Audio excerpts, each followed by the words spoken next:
va partir tout près de Lyon, dans l'île du Beurre, avec vous, Léa Chalvin. Vous représentez le Centre d'observation de la nature de l'île du Beurre, le CONIB. Et alors vous n'allez pas nous parler des effets du castor sur la biodiversité, mais sur la perception que les bipèdes peuvent avoir du castor. En quoi la présence du castor a généré une évolution du regard qu'on porte sur lui. C'est à vous, on vous écoute. Bonjour à toutes et tous. Alors, je me présente, je m'appelle Léa Chalvin, je suis chargée de mission patrimoine naturel au Centre d'observation de la nature de l'île du Beurre. Donc on va dire île du Beurre pour aller plus vite parce que c'est long. Et je vais vous présenter donc, les résultats d'une étude que j'ai menée là en 2020-2021 sur la façon dont on perçoit aujourd'hui le castor en France dans le but d'essayer d'améliorer un petit peu la sensibilisation et la gestion des conflits. Donc je vais juste commencer par présenter très rapidement ma structure. Donc l'île du Beurre, c'est une association de protection de la nature qui a en gestion 2 sites naturels protégés. Donc on est situé au sud de Lyon, enfin entre Lyon et Valence, là sur le territoire du parc du Pilat. Et on a donc en gestion le complexe, ça marche, ouais, le complexe île du Beurre, île de la Chèvre, ici en rive droite côté département du Rhône. Et de l'autre côté du Rhône, on a en rive gauche là, la forêt alluviale de Gerbet. Donc on va avoir vraiment une mosaïque d'habitats, de zones humides en fait sur notre site parce qu'on va avoir du coup on a le Rhône, on a les launes qui sont liées au Rhône, on va avoir la forêt alluviale, des étangs, des marais, etc. Et tous ces milieux ils vont être propices à la présence du castor. Donc nous sur le site, le castor il est présent depuis les années 70 à peu près, il a recolonisé. On estime qu'on a aujourd'hui à peu près 5-6 familles. Et le castor, c'est vraiment une espèce emblématique pour nous parce que alors déjà, c'est un peu grâce à lui qu'on a pu mettre en place les arrêtés préfectoraux de protection de biotopes, qu'on a créé l'ASSO, et il est présent sur notre logo. Et il donne aussi directement son nom en fait à l'île du Beurre, donc l'île du Beurre qui est située ici, et donc indirectement à l'ASSO, parce que, petite leçon sémantique, le beurre, ça se réfère au bièvre, du coup ça doit peut-être vous parler, un des anciens noms du castor. Voilà. Donc nous, ça fait près de 30 ans qu'on suit le castor sur le site, donc on a les suivis hivernaux avec la recherche d'indices de présence, où là, ces dernières années, on se basait sur les protocoles OFB. On a les comptages des individus en été, qu'on fait avec des bénévoles, parce que du coup on a besoin de monde pour ça. On a une exposition permanente sur le castor dans nos locaux parce qu'on accueille aussi du public. Et un peu à plus large échelle, on travaille aussi sur la problématique du castor. Dernier projet en date, là, c'était la mise en place avec la CNR, le département de la Loire, la LPO Loire et le parc, d'un dispositif de protection du castor pour le guider en fait, sous un pont routier plutôt qu'au-dessus où il se faisait régulièrement taper par les voitures. Donc voilà. Globalement, l'île du Beurre, c'est une structure qui était, j'utilise bien le mot au passé, un acteur clé de la thématique du castor. En 2000, on crée avec la Frappe Narone à l'époque, donc avec Vincent, une sorte de groupe castor qui va grossir un petit peu au fur et à mesure du temps pour intégrer d'autres assos du territoire Grand Est, donc l'Eau-Parvis, la SHNA, etc. On crée aussi un lien avec les agriculteurs locaux donc, pour leur venir en aide en fait, en cas de besoin quand ils ont des dégâts dus au castor. Sauf que tout ce bel élan, en fait, il va assez vite retomber. En 2010, à partir de 2010, le groupe castor, de ce que moi j'ai recherché, on n'en entend plus parler en fait. On s'est juste retrouvé là récemment en 2020. Mais voilà, le lien avec les agriculteurs complètement coupé aussi. Donc voilà, un bel élan qui est retombé. Et c'est un peu de là qu'est sortie mon étude, où du coup, on avait une volonté en fait, de l'ASSO de se replacer un petit peu en tant que référent, de retrouver une place dans le réseau local et pourquoi pas un peu plus loin, de voir un petit peu quel état était la cohabitation homme-castor et voir un peu ce qu'on pouvait y faire aujourd'hui. Donc 3 gros points du coup. Le premier, c'était vraiment de mieux comprendre comment le public, les différents publics perçoivent aujourd'hui le castor, pour dans un second temps pouvoir identifier leurs besoins et les domaines et les outils vers lesquels orienter les actions. Et aussi, au passage, dans un troisième temps, identifier des pistes pour améliorer la visibilité des structures référentes.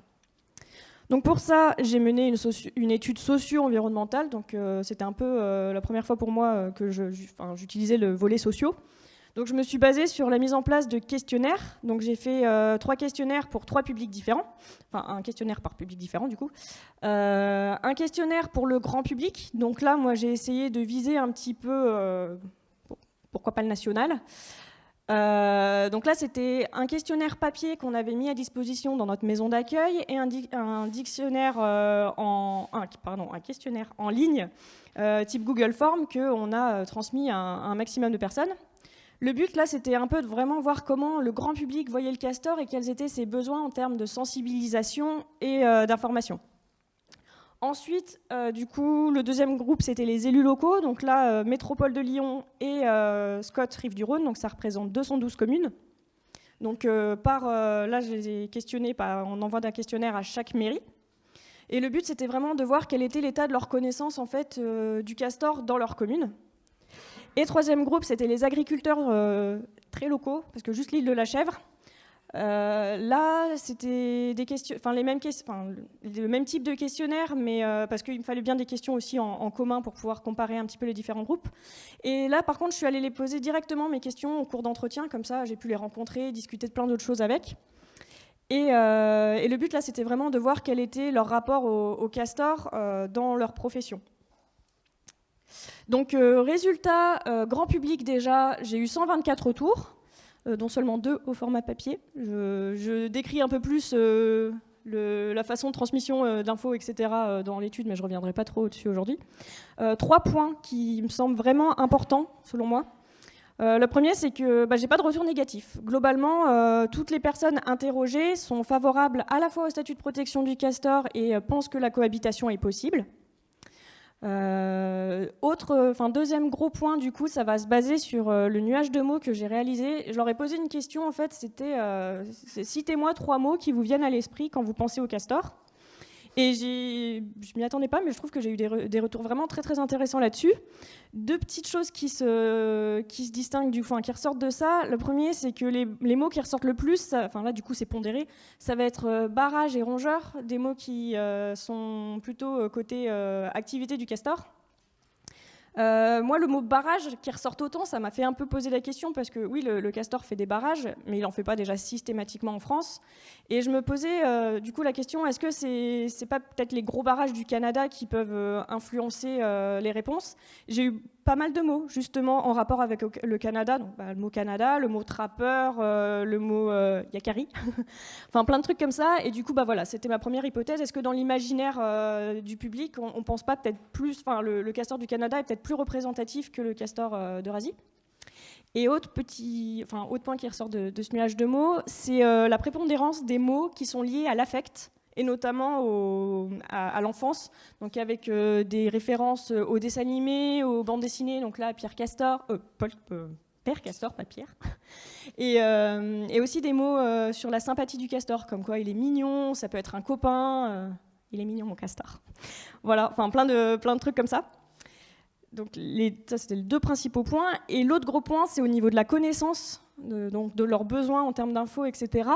Alors déjà, visiblement, il y a un besoin de recontextualisation locale, c'est-à-dire quel est le statut, quel est l'état des populations au niveau local et quelles sont les actions des structures, des associations au niveau local. Ça, c'était un des premiers points.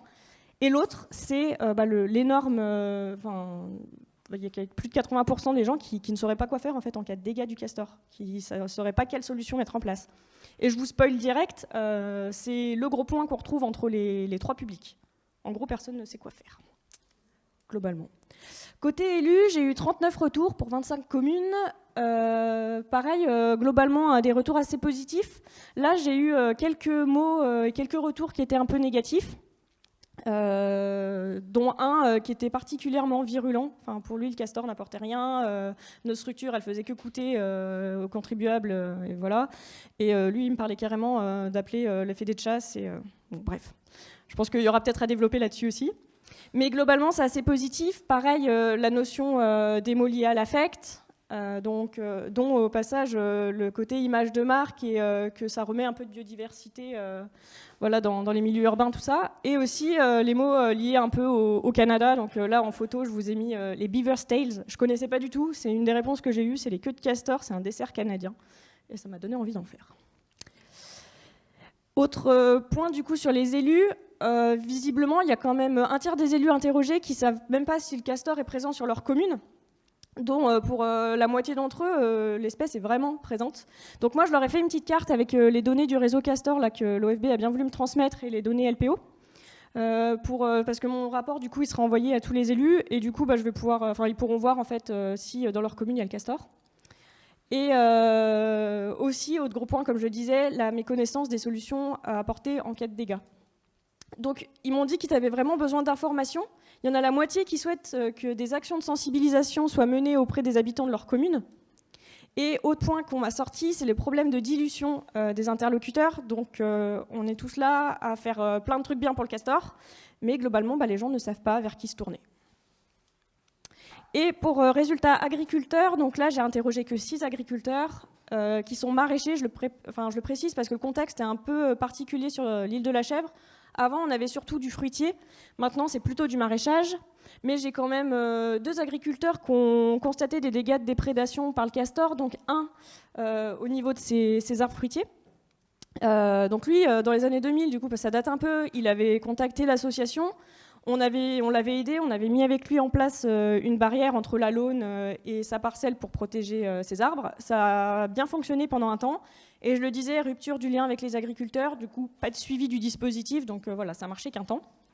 Et le deuxième agriculteur, donc on voit sa parcelle là, super peuplier en bord de l'Aune, sans ripisylve, nickel.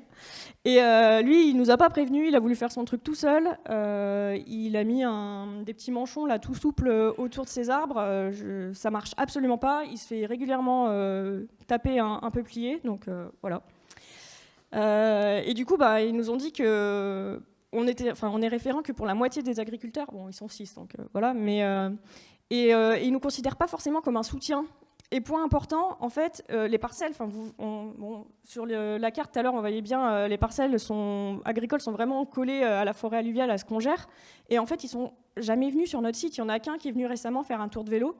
Enfin, ils viennent pas, quoi, alors qu'on est à côté de chez eux. Et du coup, ils nous connaissent pas, ils savent même pas ce qu'on fait comme action. Donc j'ai trouvé que c'était un peu dommage. Donc voilà, eux, ils m'ont dit qu'ils avaient vraiment besoin qu'on les accompagne et pourquoi pas même qu'on les forme, en fait. Donc pour discuter de tous ces résultats, je reviens juste du coup pour rappeler les objectifs. Le premier, c'était vraiment de comprendre comment le castor est perçu. Donc globalement, le castor est bien perçu, avec vraiment une prépondérance des mots liés à l'affect. Donc pourquoi pas, parce que là du coup je vais proposer un peu des solutions, etc. Pourquoi pas axer la communication vraiment sur cette image de marque, sur cette image sympathique du castor. Voilà, mais alors il y a un possible biais d'échantillonnage dans la façon dont j'ai interrogé le grand public, parce que du coup les questionnaires, quand ils ont été envoyés par nos réseaux sociaux, par l'OLISTRE adhérents, nos partenaires, et après par le réseau en fait des personnels des salariés. Donc on a beau demander de relayer l'information, il y a quand même potentiellement la majorité des répondants qui sont un minimum familiarisés avec l'étude, enfin avec l'environnement, quoi. Mais du coup, c'est quand même la perception positive. On la retrouve aussi sur la majorité des élus où là, il y a pas, normalement, il n'y a pas de biais, quoi. Donc voilà.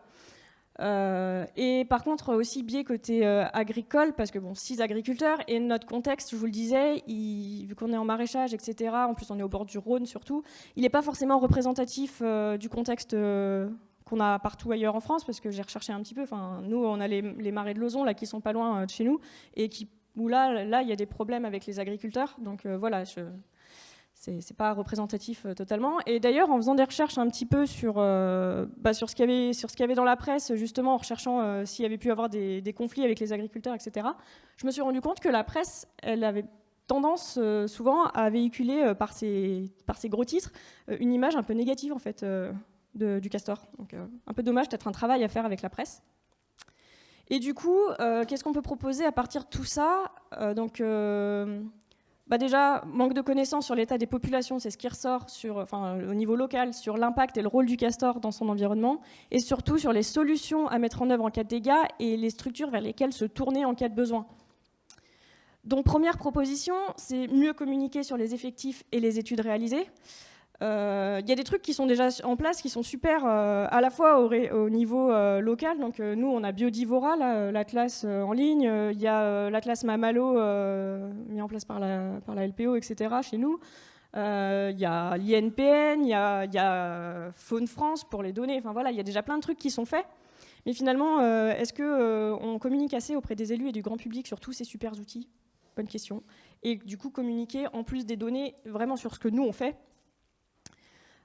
Communiquer directement auprès des élus et après, dans un second temps, auprès des habitants, mais principalement auprès des élus. Donc aller les voir pour tous les élus qui sont concernés par la présence du castor. Alors là, créer un site internet national dédié au castor, ou à défaut aussi, on en parlait hier du coup d'un onglet, pourquoi pas, sur l'Observatoire national des mammifères. Mais il y a un truc qui existe sur le loup par l'OFB qui est vachement bien fait. Donc pourquoi pas se baser un peu là-dessus, parce que c'est ce qui manque en fait, c'est vraiment le côté national. Et du coup, où on pourrait donner des informations sur le castor, dire quoi faire en cas de besoin, dire qui contacter en fait en cas de besoin selon où on est, et aussi un côté bibliographie. Nous, on a commencé quand on s'est retrouvé avec le groupe Castor là, en 2020. On a fait un petit Google Drive où moi je réunis toutes les biographies que tout le monde me file et on partage comme ça entre nous. Mais c'est dommage de juste de limiter à nous. En fait, faudrait faire un truc beaucoup plus grand. Donc voilà. Alors ça c'est un des gros points importants, besoin de renouer avec le monde agricole. Là, Vincent, il le fait vachement. Nous, on le fait pas en fait. Et c'est très dommage, donc je ne sais pas à quel point comment c'est au niveau plus gros, mais voilà, nous on ne le fait pas. Donc renouer avec le monde agricole, aller les voir directement sur le terrain, participer à leurs réunions. Enfin, moi je me suis tapé l'incruste dans les réunions des APPMA de pêche, chez les chasseurs, bon c'est génial, mais c'est à faire. Voilà, donc ce genre de choses. Je me posais la question de la mise en place d'un fonds d'indemnisation. Les élus me l'ont proposé, les agriculteurs m'en ont parlé, donc ça avait été proposé par le groupe Castor là, dans les années 2000. Pourquoi pas mettre vraiment en place, comme les Suisses, ils le font, en cas, si vraiment il y a s'il n'y a rien qui est possible, leur donner de l'argent s'ils ont fait ce qu'il fallait. J'ai mis un point d'interrogation parce qu'au colloque Mamalo du mois dernier, se posait quand même la question au niveau des éleveurs. Après, il y a peut-être des contextes qui sont différents, mais les éleveurs, eux, ce qui ressortait, c'est que c'était pas forcément une bonne chose pour eux, parce que c'est pas, c'était pas une façon de les infantiliser, mais disons qu'ils aimeraient gagner leur vie autrement que par des indemnisations. Donc voilà, je pense que c'est à creuser ce point-là. Mettre en place un programme de restauration des ripisylves. Je vous montrais tout à l'heure la photo de ma parcelle de mon agriculteur là en bord de Rhône avec ses peupliers qui se fait taper. Il n'y a rien, il n'y a pas de ripisylve, sachant que la majorité des dommages ils sont faits dans les 5 premiers mètres de la rive. Je pense qu'il y a vraiment un travail, un gros programme en fait à monter là-dessus, un travail à faire là-dessus. Et dernier point, la dilution des interlocuteurs. Donc c'est aussi pour là, c'est peut-être un peu des solutions tarte à la crème, hein, ce que je vous sors, parce que c'est des choses dont on a discuté là, c'est pour ça qu'on est réunis. Mais il y a vraiment besoin d'organiser, de mieux communiquer entre nous. Donc on commence aujourd'hui. Mais moi, je propose carrément d'avoir à la limite une organisation avec pourquoi pas une seule structure référente en tête de réseau. Et après, le réseau local qui est dispatché et en précisant pour tout le monde, que tout le monde soit au courant de qui aller voir s'il a un problème, quoi. Voilà, donc pour résumer... Il y a du boulot à faire et je pense qu'on va bien en discuter cet après-midi sur toutes les tables rondes. Et j'axe juste, là j'ai remis vite fait les points importants. Pour moi, le point qui me semble le plus important quand même, et puis d'avoir discuté avec Vincent aussi, c'est vraiment le côté agricole. Donc aller voir les agriculteurs et réorganiser le réseau pour qu'on ait un réseau enfin national et plus qu'on fasse chacun nos petits trucs tranquilles dans notre coin, même si on les fait bien, c'est mieux quand on est plusieurs, quoi. Voilà, merci. Des questions. Rémi Luglia. Rémi Luglia, donc Société nationale de protection de la nature et Université de Caen. J'avais des questions un peu techniques, sciences humaines et sociales. Ouais. J'aurais aimé savoir sur quel protocole sociologique vous vous étiez fondé pour mettre en place ce questionnaire et ces enquêtes. Vous êtes-vous appuyé sur une équipe je dirais, de sciences humaines et sociales pour valider la démarche ou pas, enfin, voilà. Et d'autre part, vous ne nous avez pas présenté les caractéristiques, j'allais dire, sociologiques des cohortes interrogées. Avez-vous également compilé des résultats? Vous évoquiez effectivement les biais normaux dans des enquêtes de cette nature-là, au niveau des répondants, mais avez-vous, je ne sais pas, leur ratio, sexe, âge, localisation, métier, enfin vous voyez les éléments classiques. Et également, est-ce que vous avez mis en place des questions qui permettent d'évaluer leur rapport individuel à la nature en général, et notamment aux sauvages en particulier? Parce que ça peut aussi déterminer un certain nombre de réactions et mieux comprendre qui coince et pourquoi, et est-ce que ça ne vient pas d'un rapport plus général au monde qui les environne? Ça fait beaucoup de questions. La première, du coup, sur quoi je me suis basée. Alors, je ne me suis pas vraiment basée sur un protocole à la base, parce que voilà, je le disais, c'était ma première étude socio. J'y suis un peu allée, faut vite que je fasse un truc. Mais j'ai quand même regardé un peu comment ça fonctionnait, avec les questionnaires, etc. Et j'ai fait relire toutes mes questions et ma démarche globale, en fait, mon protocole, par un ami qui est docteur en sociologie, qui bosse en plus avec le milieu agricole. Donc voilà, lui, il m'a relu, il m'a conseillé sur quelle façon tourner mes questions, etc. Et puis, du coup, ce que je disais hier, moi, c'est surtout pour l'interprétation des données. Moi, je connais bien Bénédicte Felter. Du coup, je me suis aussi... elle m'a relu l'étude, elle m'a conseillé sur comment interpréter certaines choses, etc. Donc voilà, je l'ai fait quand même avec des personnes qui sont un peu familières du volet socio. Mais après, là, moi, mon étude, elle devrait être terminée. Elle est en relecture finale, là, elle devrait être dispo d'ici la semaine prochaine. Mais il y a potentiellement encore plein de trucs à rajouter du volet socio, parce que je m'en suis surtout rendu compte en essayant d'interpréter en fait derrière. Donc voilà, c'était ma première étude. Je pense que maintenant, je sais pas si je la ferai peut-être un peu de la même façon, mais je mettrai peut-être plus de questions, justement pour répondre aux autres questions derrière qui peuvent caractériser. Donc moi, j'ai quand même caractérisé le sexe, l'âge, etc., la localisation. Là, je n'en ai pas parlé. Voilà, je suis vraiment allée plus sur les axer les solutions et ce qui ressortait.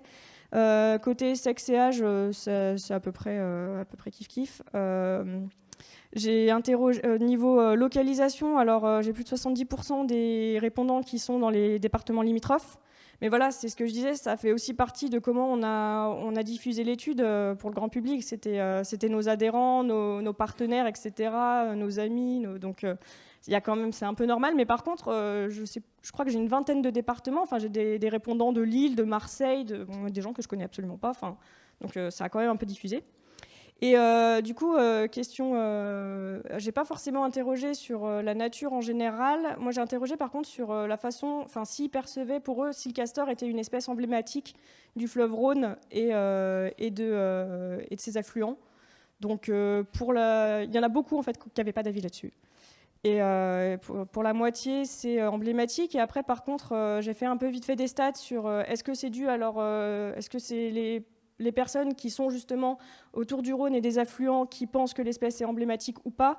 Le problème, c'est qu'au niveau des échantillons, j'avais pas assez d'échantillons hors département limitrophe pour pouvoir avoir des stats correctes. Donc voilà, ça c'est une des discussions que j'ai dans mon étude, quoi. Une attention particulière à porter à la généralisation que vous pourriez faire, oui. Notamment pour le grand public. Oui. C'est... Ouais. Tout à fait intéressant, ça nous apporte des clés bien, mais attention à ne pas vouloir généraliser à partir de là, ça me paraît... Ouais, c'est attention le grand public interrogé, quoi. Enfin... Ouais, je suis d'accord. Oui. André Ulmer, Effet-Neuloir, tu as mis le point sur des choses extrêmement intéressantes, entre autres sur la communication entre nous. Entre nous, on le voit là avec l'intervention précédente, au niveau de... Nous, on est sur un site où les barrages, ils n'existent pas, ou très peu, c'est des bricoles, mais où ils vont arriver, puisqu'ils sont en train de remonter un petit peu, ils vont arriver et on a besoin d'infos, on a besoin de trucs comme ça. Donc il est nécessaire de mettre des groupes et de communiquer entre nous.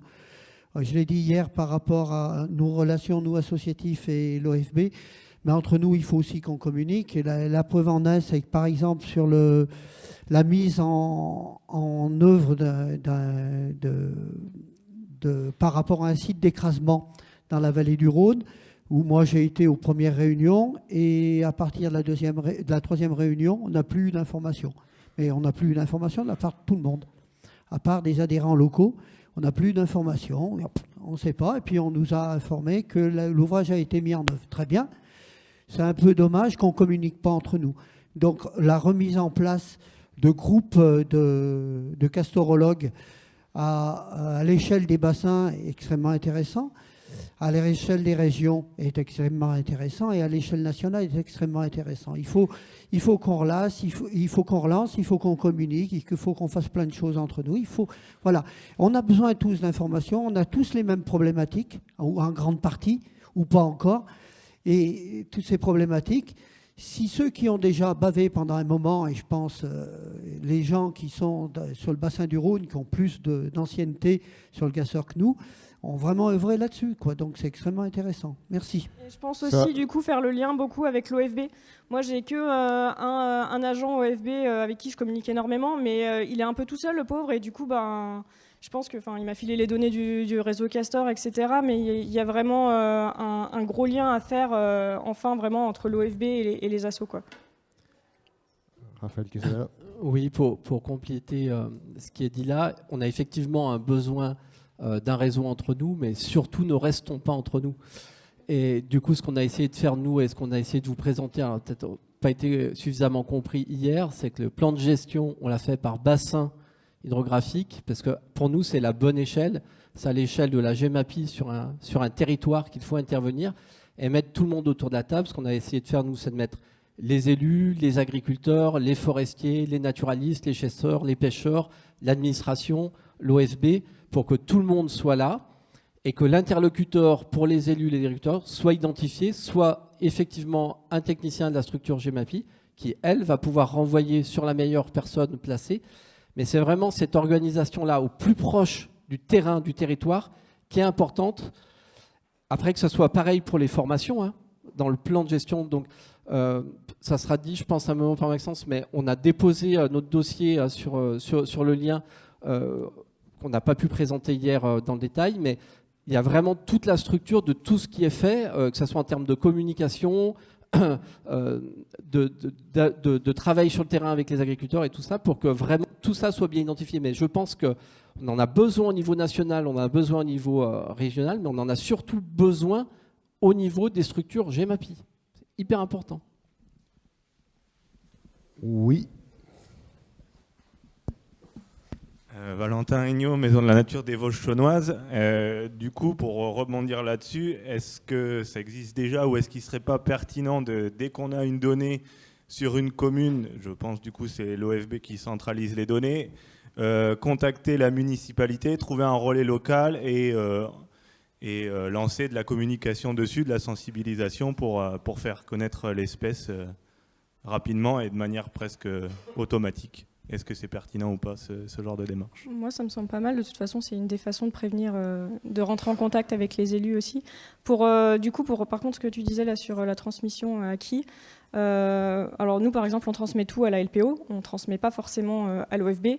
Et en fait, quand j'ai fait ma carte là, avec les élus, je me suis rendu compte qu'il y avait des données qui étaient OFB, qui n'étaient pas dans LPO, et du coup, il y avait des données LPO qui n'étaient pas dans OFB. Et ça, j'ai trouvé ça un peu dommage. Oui. Une petite question peut-être que je voudrais adresser à l'OFB justement. Comment est-ce que se décide la création, au sein de l'OFB, la création d'un outil comme Loup France pour le loup, etc. C'est quoi les procédures? Qui décide ça? Comment ça... il y en a qui se marrent et d'autres qui ne se marrent pas du tout. Johan, c'est...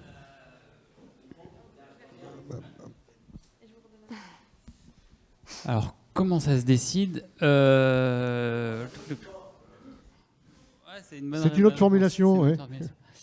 Alors, pour l'exemple de Loup France, voilà, c'était parce que c'était une demande, je crois, ministérielle, qui a un site internet qui soit dédié, et du coup, on l'a fait. Ensuite, voilà, nous, on a alors maintenant, en plus au sein de l'OFB, j'avoue que je maîtrise encore moins qu'avant, la stratégie de communication. Il y a voilà, on a un site internet qui en plus est en train d'être refondu, donc là j'avoue que je sèche. Est-ce que la composante ex-ONCFS de l'OFB a une réponse? Pas plus? Oui, nous en général, on répond à des commandes politiques, voilà. Concrètement, on a entendu cette idée qui a été émise, qu'il existe un outil comparable à Lou-France concernant le castor. Pour que cette idée devienne une réalité, c'est quoi la procédure? Comment ça marche? C'est digne du niveau politique. C'est ça. C'est pas le niveau technique qui décide de mettre ça. C'est ça. Donc écrivez à vos députés, écrivez aux ministres. C'est ça que. Non, mais juste, si c'est pas un site dédié, c'est ce que je disais, il y a le site de l'Observatoire national des mammifères, là, du coup, que j'ai découvert hier. Ça sera plus Peut-être facile. que faire un onglet castor comme il y a un onglet loutre, ça peut aussi être pas mal. Mais du coup, la question aussi, c'est comment arriver en haut des listes. Enfin, quand on fait une recherche Google, qu'on tape castor, par exemple, il faudrait qu'on tombe dessus direct, quoi, parce que sinon, on galère, quoi. Ah oui, alors après, c'est une question de référencement, ça c'est. Oui. Qui a des sous pour référencer? Oui. Ok, Jean-Pierre Choisy. Alors, je vais être très bref pour la partie félicitations, ce serait trop loin, parce que plein de propositions, je suis d'accord. Mais ce qu'on disait, c'est bien évident qu'il faut communiquer avec les locaux, mais nous, ce qu'on aurait besoin à très court terme, que toutes les informations disponibles communiquent, surtout que si on a j'ai tel problème, je ne sais pas quoi faire, entre tous les gens qui sont là, s'il y avait un réseau, on aurait certainement la réponse. D'accord ? Maintenant, je voudrais apporter une autre indication, c'est pour une autre espèce à problème, parce qu'on va rencontrer des problématiques très analogues. Quand vous avez, par exemple, sur un truc, j'avais fait un article là-dessus dans une revue de l'INRA, à propos des conflits, vous avez entendu parler sur les vautours, attaques, etc. Il y a une étude d'un sociologue phénoménale, heureusement que j'ai trouvé ce truc. Vous apercevez qu'il a fait une vraie étude sociologique, pas des conneries médiatiques, c'est-à-dire qu'il allait faire des sondages par la méthode de la sociologie.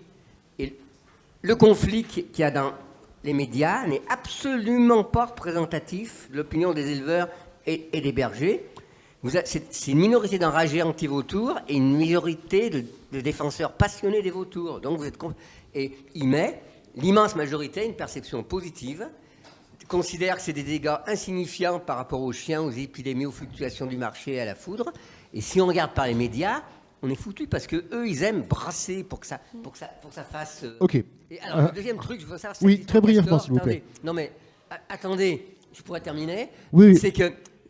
C'est que, est-ce qu'on dit on traite le problème, on fait la dynamique de groupe d'abord, je voudrais savoir, ça m'intéresserait. C'est que un problème qu'on aura certainement, on a constaté que dans les zones où ils sont habitués à voir depuis des dizaines d'années des vautours, il n'y a presque pas de fantasmes. Et là où c'est hyper grave, c'est les zones où ils sont colonisés, où les gens ne sont pas du tout habitués. Alors là, ça fantasme à fond la caisse. Et est-ce qu'on a le même phénomène chez le castor? Mais ça, on le vérifie sur énormément d'espèces. Sur le pareil loup, sur le castor. Sur le loup aussi. C'est dans les formes de colonisation que les problèmes sont les plus ardus. D'où ça renvoie à ce qui a été dit hier, c'est qu'il serait bon d'informer, de communiquer, etc., avant même que les présences de castors soient constatées. Oui. Oui, Marie-Laure Schwerer, donc de l'OFB, Réseau Castor Grand Est. Je voulais apporter un témoignage par rapport au fonctionnement qu'on a localement donc, dans la région en termes de partage de données donc, entre les connaissances acquises par le réseau Castor en termes de prospection, d'état des connaissances sur la répartition du castor et les associations naturalistes qui font également du suivi. On fonctionne en fait dans le cadre d'une convention de partenariat où cet échange de données est formalisé. On a fait converger nos protocoles de suivi de telle sorte que cet échange de données soit possible. Et une fois par an, on partage nos informations, en particulier sur le suivi de l'aire de présence de l'espèce, mais sur d'autres aspects aussi qui traitent de la connaissance de l'espèce. Et donc, c'est un principe qu'on a initié d'abord avec le GEML en Lorraine, où là, il y a vraiment un partenariat historique dans la région. Et on a ensuite prolongé ce mode de fonctionnement avec le GEPMA pour l'ex-région Alsace et Renard pour la Champagne-Ardenne. Et je pense que ce fonctionnement, même s'il est perfectible sous certains aspects, est déjà pas mal en termes de convergence et En tout cas, ça montre Mode de que travail c'est j'allais dire localement, régionalement possible et même mis en œuvre. Moi, personnellement, j'aimerais bien qu'on puisse s'inspirer un peu justement de ce qui a été fait dans le Grand Est, avec pourquoi pas un PRA Auvergne-Rhône-Alpes, et du coup, pourquoi pas aussi un PNA en fait, mais déjà, voilà, s'inspirer de ce qui a déjà aussi été fait, parce que visiblement, ça fonctionne dans le Grand Est, donc ça peut bien fonctionner chez nous aussi, quoi. Vincent ? Juste pour réfléchir à cette préconisation de fonds d'indemnisation, enfin on sait que c'est compliqué, mais on peut peut-être élargir à un fonds de dotation. C'est une solution, mais on sait que les agriculteurs, quand ils ont un dégât, bon, évidemment, ils ont peut-être flingué la ripisylve et les peupliers sont à 3 cm de la berge, mais il faut réagir très vite. Et d'avoir au moins un fonds de dotation qui permet de piocher quelques centaines d'euros, parce que des fois, il ne faut pas grand-chose pour acheter 3 grillages, au moins pour lancer la chose, ça, c'est quelque chose qui, à mon avis, est à faire. Alors, je ne sais pas, est-ce qu'avec l'argent public, on peut... acheter 3 grilles pour. Mais après, en disant à l'agriculteur, ok, on te met à disposition ces matériels-là, mais à condition que tu mettes en défense plus tard ou que tu replantes des. Mais ce fonds de dotation, à mon avis, qui peut ne pas être très important, peut permettre de très rapidement donner une réponse, même partielle, mais à l'agriculteur, pour éviter ce conflit, que ça s'enquiste. Ça, c'est. Et puis là, du coup, on finance pas le dégât, enfin, on n'indemnise pas vraiment non plus, on finance la solution en fait. Claire Jeudi et Page de la Bourbre. Ce fonds de dotation, c'est quelque chose que nous envisageons dans le cadre du plan de gestion sur le bassin versant de la Bourbre. Voilà. Voilà. Dernière intervention, André Hulmer. Je dis simplement une chose, il faut faire attention où on met la main. Parce que pour avoir suivi le retour du grand cormoran chez nous, je peux te dire que si tu mets la main là-dedans, ça risque d'aller très loin. Parce qu'on l'a vu, moi. Et puis des pressions fortes et des menaces et des choses comme ça pour arriver justement à une indemnisation par rapport au cormoran. Et on risque d'avoir ça par rapport à toutes les espèces qui ont un statut de protection. Attention, où on met la main, c'est tout. Okay, je veux bien du coup tes retours après en off. Merci beaucoup. Merci Léa Chalvin.